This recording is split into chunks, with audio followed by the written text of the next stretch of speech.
Ang susunod na programa ay rated PG. Patnubay at gabay ng magulang ay kailangan sa mga batang manonood. T3 kapatid, sagot kita. Mga masama, lagot ka na. Ang babangga, magigiba. Ang aksyon na agad sila. Sa Valenzuela City, may kapitan na sobrang conscious sa kanyang pagmumuka. Pinagbintangan ng isang kabarangay na ginuhitan daw ang larawan ni Kap para sa tarpaulin. Nasakta ng ego ni kapitan. Sinugod na napagbintangan kasama ng isang agawad. Bugbog sarado ang biktima. Bata-bata pa, paano ka nakakadekwat sa modus bistado ang diskarte ng isang musmos para makadadekwat ng cellphone? Abangan!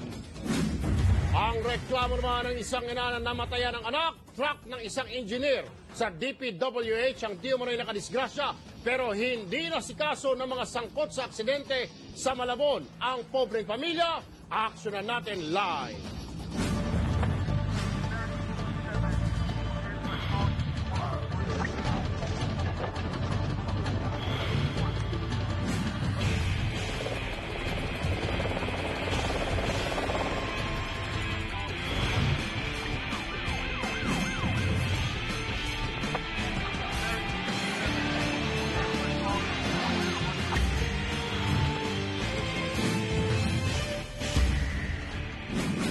Magandang hapon mga kapatid. Welcome muli kay Ma'am Liza Prestillo, ang ating interpreter. Muling umaapaw ang ilog sa mga lugar na binaha kaya mapanganib ang ragasa. Dito naman sa T3, kami ang raragasa sa panganib para mapigil ang pag-apaw ng kriminalidad at kawatan. Kaya mga tol, kapit lang kayo at baha kami sa pagre-rescue sa inyong mga reklamo. Tutok lang sa inyong mga TV para maging saksi sa mga solusyon pagkatapos ng bakbakan muna. Mga tiwali at pabaya, walang kawala, pananagutin, ambush. Kapitan Killer Smile ng bugbog at kasama pa ang kanyang kagawad. Ang dahilan, ginuhitan daw ng biktima ang mukha ni Kap sa isang tarpaulin. Tinamaan ang magaling. Nadumihan lang ang picture ng gulpina ng kapwa. Aambusin natin si Kapitan Killer Smile. Kapitan at kagawad ng barangay ng bugbog dahil sa bintang na pagsira ng biktima sa tarpaulin. Ito ang sumbong ni Ricky Bautista laban kina Kapitan Ramil Casimiro at kagawad Mario Canuto ng barangay Viente Reales, Dalandanan, Valenzuela City. Bakas pa rin ang pamamaga at pasa sa mukha at katawan ni Ricky. Bigla po ako sinuntok ni Kapitan sa mukha, 2 beses po. Kwento pa ni Ricky, gabi nitong buwan lang, nagkukwentuhan sila ng kanyang mga anak sa isang tindahan sa kanto. Dumating ang lasing na sina Kapitan Casimiro, Kagawad Canuto at isa pang di nakikilalang tanod. Maangas silang tinanong ni Kagawad Canuto kung bakit nakatambay pa sila ng gabing yon. Hinawakan pa ng 2 tanod ang kamay ni Ricky, kaya napuruan siya sa suntok at tadyak ni Kapitan. May testigong nakakita sa ginawa kay Ricky. Sumulpot si Kapitan Casimiro po. Tapos bigla po siyang sinuntok. Inawakan pa po siya ng Canuto. Ang nakapagtataka, ang sinira daw na tarpaulin sa basketball court ng puntahan ng T3 abay buong-buo naman with Cap's Killer Smile. O nabuking din ng T3 na patong-patong na pala ang police blotters ng ilang residente laban sa kanilang kapitan. What can you say, Kapitan? Siga Casimiro? Hindi po bugbog. Medyo napuno lang po ako ng konti, kaya binigyan ko lang ng konti. Kapitan Ramil Casimiro, ang lakas mo naman pumitik dahil nalabog ang pobreng biktima mo. Pitikin din natin si Kap para masira ang killer smile niya.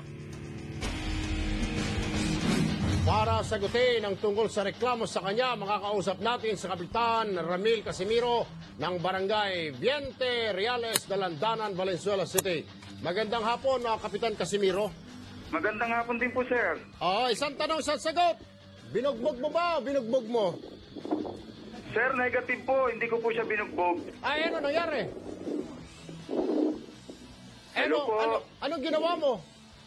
Sir, binigyan ko lang po ng disciplinary action, sir. Galing mo talaga. Talaga. So, hindi mo binugbog, binigyan mo na ng disiplina. Anong klaseng disciplinary action naman, Kapitan? Sa totoo lang po, sir, medyo napitik ko lang po kasi po, kinausap ko na rin naman po yan, personal. At yung klase po ng tao na yan, sa palagay ko po, kailangan talaga po siyang Mapitik. makatikim. Kasi personal, pinatawag ko na po yan sa barangay. Nag-usap na po kami personal. At sabi ko nga, sana naman kako, maayos na to. Wala naman akong kasalanan sa inyo. Wala naman kayong kasalanan sa akin. Wala tayong dapat. Kapitan. Kasi po sir, kaya ako po pinatawag yan. Sinira po niya yung tarpaulin ho namin na magkasama ni Congressman eh. Winasak po niya yung mukha ng tarpaulin ko. At siya rin po yung taong itinuturo doon po sa mga nawawalang mga bakal. Pader po, nung po aming palaruan. Kaya lang po hindi po siya mapailan ng kaso. Kasi po, yung mga tetestigo, natatakot po doon sa kanyang backup na pulis. Kaya po, kinausap ko na lang po siya personal. So, nung kausapin ko po siya, sabi ko nga sa kanya, ako ba, po pwede bang tigilan na natin to? Iayos na natin. O di okay po. Tapos po, inutusan po namin yung SK chairman sa aming pong sesyon na i-pull out yung mga na tinanggal na board. Kapitan. Basketball board. Kapitan. Opo. Kapitan si Ben Tulfo, si Bitag.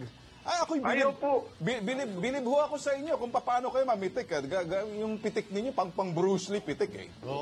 Ito, sasabihin ko sa iyo, ito ba kayang ginawa mo? Uulitin mo pa kaya sa pag may pagkakataon na pagkakamaling kapareho nito sa lugar ninyo? Sir, masasabi ko, hindi ko naman po, sir, talaga gawin yan. Kinausap ko po siya, Hindi, sir. kaya ang tanong, At saka po, hindi. hindi po talaga, sir, binugbog. Kapitan, Siguro naman po hindi. makikita niya naman natin. Kap! Binugbog eh. Sir, hindi mo talaga binugbog. Kap! Sinasabi ko, ito ba'y uulitin mo ulit sakaling mangyari itong ganitong klaseng sitwasyon? Siyempre po, sir, hindi. Hindi naman po natin trabaho yan bilang isang punong barangay. Ngayon, pero dito sa ginawa mo, sa palagay mo kaya, ikay ligtas sa physical injury? Kung ano po ang dapat, sir, di harapin ko na lang po. Kasi talaga hong, So, sabi sa ko nga, makatuwid, talaga hong napuno na lang din siguro talaga ako, sir. Okay, sa makatuwid. Dahil tao lang din naman po tayo. Talaga naman pinigbigyan ko na sila. Kinausap ko na po siya. So, alam mo naman siguro, Kapitan, na may mga proseso tayo. May mga tinatawag tayo na due process. Alam ko po yun. Kaya inaamin ko talagang punong-puno na po ako at sobrang lakas po ng loob at napaka-tigas po ng ulo ng tao na yan. Pero, Kap, alam mo, wala pa rin anumang dahilan ang sasabihin mo dahil nilagay mo yung batas sa iyong kamay. Tama po yun, sir. Kaya kung kaparehong ginagawa mo na to, kahit na magandang intensyon sinasabi mo, sobrang pasensya mo, nilagay mo pa rin sa batas, yung batas sa kamay Sir, that time po mo. kasi sinagot-sagot pa ho ako ng pabalang. Talaga po, sir. Nako, hindi ko na rin po talaga ma-explain yung nangyari po nung gabi na yun. Talaga mabuti naman, Chairman. nandun na po ako, sagot-sagutin pa rin ako ng pabalang. Sabi ko, di ba, nag-usap na tayo. Ano bang kasalanan ko sa inyo? Sige, Chairman, para madali tayo, ganito na lamang. Inamin mo na pinitik mo nga talaga. Pagkakamali mo, makinig ka muna at may kakausapin mo kami. Makinig ka muna at maghanda ka na dahil ikaw masasampahan ng kaso at maimbestigahan ng DILG. Sandali lang. Nasa linya rin ang aming telepono ngayon si Director Brion ng DILG. Magandang hapon, Director Brion. Hapon, kapatid ni Erwin, kapatid ni Ben. Ito sir, itong barangay chairman ng Valenzuela dito sa Viente Reales, abay umamin na may pinitik siya na kababayan niya, in short, sinapak o sinuntok dahil napuno na raw siya. Ay ilalapit ho namin itong kaso na ito, mukhang umaabuso itong kapitan na ito. Tama, sa mga narinig ko at sa kanya naman pag-anin, hindi naman pitik talaga yung nangyari. No? Hindi talaga nararapat yung naging hakbang niya. No? Mayroon siyang pananagutan sa ilalim ng batas. Samantala, yung abuso ng tao, lalo pat may criminal aspect, pwedeng niya rin sampahan ng kaso. Kasi yung police pwedeng sampahan ng administrative complaint kung siya'y umaayuda sa taong inireklamo upang gumawa ng hindi Pero Director, ang sabi lang, ibang labas na ho yun Sana isinampahan niya na lang ng kaso yung constituent niya. Lalo pa siya ang punong barangay dyan. Ang gusto ko lamang ay nilalapit namin sa inyo itong kaso ng kanyang pambubugbog. Correct. Ano ho maitutulong ninyo dito, Director Brion? Unang-una, kukunin namin yung eksaktong information, At kung kailangan i-file yung complaint, i-file namin kaagad yung complaint. Sige po, papuntahin namin yung nagrereklamo sa inyong tanggapan. Maraming salamat, Director Brion. Bilib ako sa pitik ng tao kasi yung pitik hindi mukhang Bruce Lee pitik ng Ganon. Ay, Kapitan!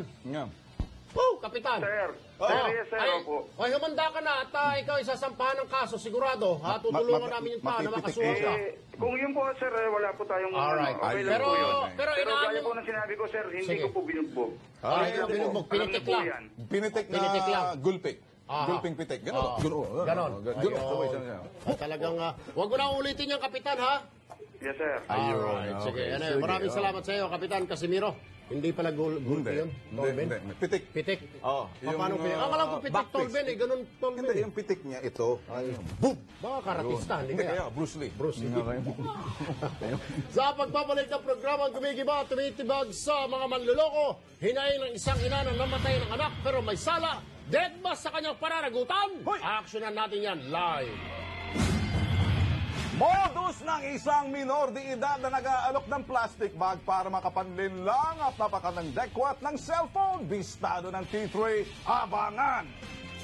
Sa sagot kita kapatid, isang ina na tumatay yung ama na rin ng kanyang mga anak, hindi sumusuko sa hamon ng buhay, sasagutin ng T3 mabigat niyang pinapasan.